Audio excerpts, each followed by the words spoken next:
Wala nang maraming paligoy-ligoy pa, diretso sa punto na. Maiksi lang ang komentaryo, pero diretso sa punto. Maraming kuro-kuro, may tiwali, may totoo.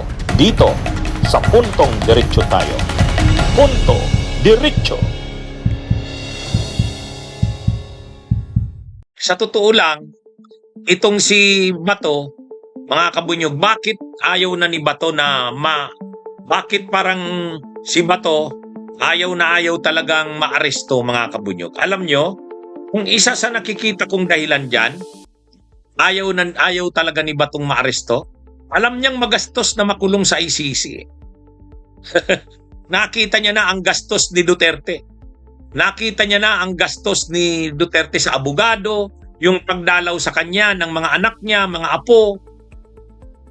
Ay si Bato de la Rosa, iniisip niya siguro yan, pag nakulong siya, pupunta doon yung kanyang mga anak, yung kanyang asawa, yung pamilya niya.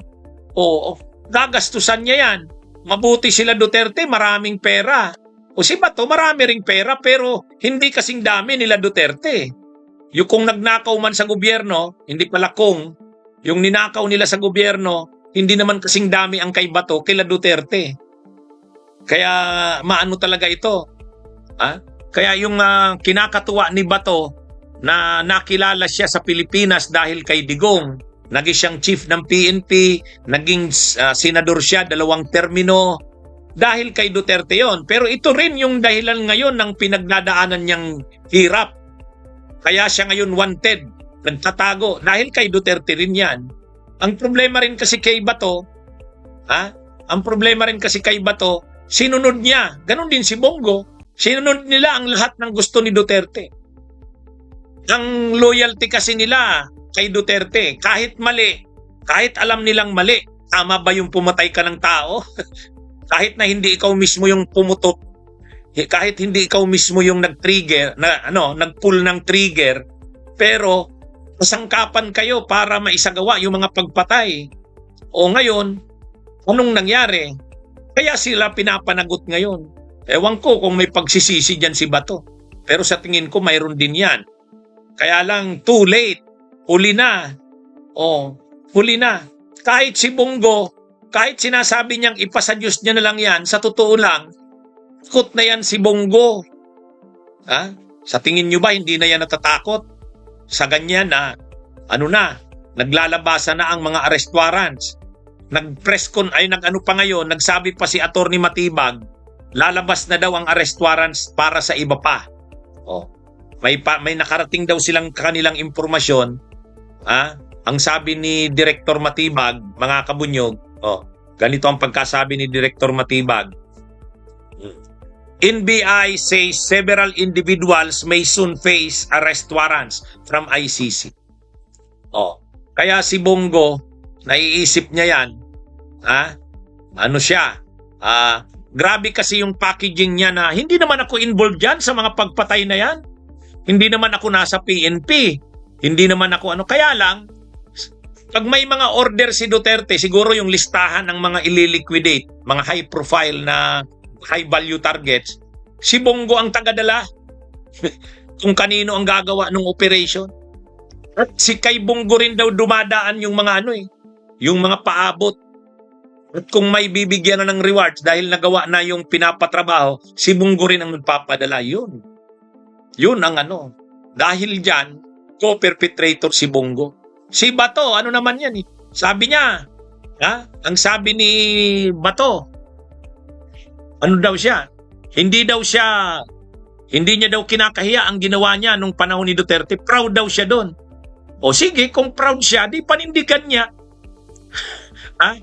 Para daw yun sa bayan, kaya ginawa nila.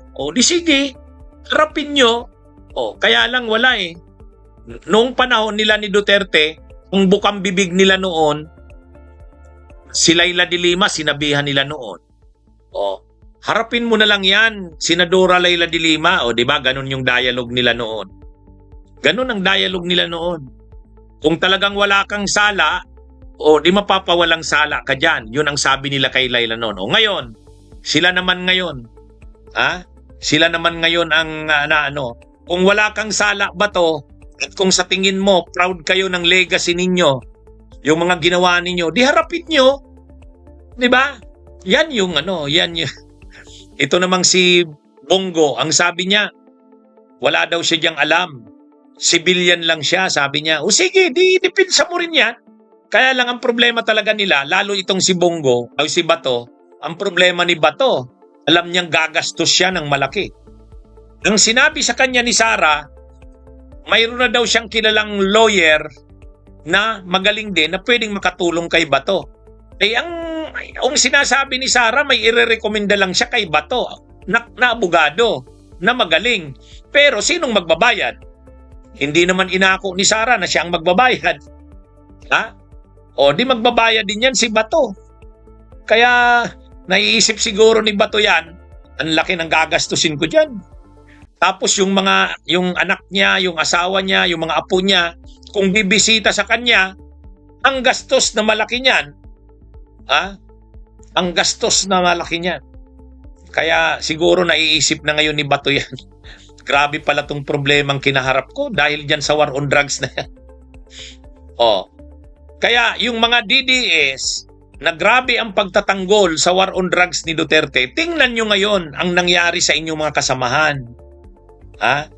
Tingnan nyo ang nangyari ngayon sa inyong mga kasamahan. Actually nga, ang depensa ni Duterte, narinig na natin yung depensa ni Duterte, dinideny niya. Ang sabi ni Duterte, wala namang ganyan na mga pinatay. Hindi naman totoo yan. Pero tayo na mga Pilipino, alam nating totoo yun. Alam natin na yung mga pinatay na yun ay napakarami talaga. Alam natin yan eh. Halos araw-araw, gabi-gabi nun, balita yun eh. Kaya lang, pagdating ngayon dun sa ICC, ang depensa ni Duterte, hindi daw totoo yun. Imagine niyo, nung nandito pa siya, hindi pa nadadala sa ICC, pinagmamalaki niya. Oo, pinapatay ko ang mga yan. O bakit? Anong masama doon? Para sa mga kinabukasan ng mga kabataan. Diba? Ganun yung sinasa. Pero nung nandun na sa ICC, ang depensa na, hindi daw totoo yun. Wala naman daw ganun karaming pinatay. Ganun din si Bato. Diba dati ang depensa ni Bato? Oo, kung totoo naman yon. Pero ginawa namin yung war on drugs para sa kinabukasan ng mga kabataan. Para maging tahimik ang bansa natin. O ngayon, kung totoo yung sinasabi nyo ba to, idepensa nyo ang sarili nyo, ganun ang gamitin yung depensa. Kaya mga kabunyog, mga kabayan, anyway, naiisip na yan ni Bato, kaya ayaw talagang magpa-aresto ni Bato. Nakita nyo doon, pagpasok niya doon sa Senado, pagpasok niya, may nakaantabay ng NBI, babae nga yun. Tinabig ni Bato, sabay tikbo, nagtandara pa. Ibig sabihin, hindi talaga pa-aresto. Tapos nung nalaman niyang walang TRO ang Korte Suprema, walang TRO, o yun, nangyari na yung gawa-gawang putukan, makatakas lang si Bato. Kaya ibig sabihin, wala talagang planong magpa-aresto. Walang plano. Kaya lang, hindi niya naman yan matatakasan ng matagal. Darating at darating ang time, maa-aresto siya. Itong si Bongo, ang sabi naman, ipasa Diyos niya na lang. Anyway, yan mga kabunyog ang mga developments ngayon. Kaya ang sabi ni Director Matibag, may nakarating na sa kanilang information, may lalabas ng sunod na mga arrest warrants sa mga iba pang individuals. O sino ba yan? Di syempre si Bongo yan. Okay, mga kabunyog, ito naman si Rubin, mapapasama pa. Obstruction of justice. Okay, mga kabunyog, mga kababayan, magandang araw sa inyong lahat. Mabuhay po tayo. Bunyog, bunyog, halikan na kasama ka. Bunyog, kapag buklod ay may pag-asa. Luzon, Visayas, Mindanao, isa ang pananaw. Sa bagong Pilipinas ang bunyog isisigaw. Bunyog.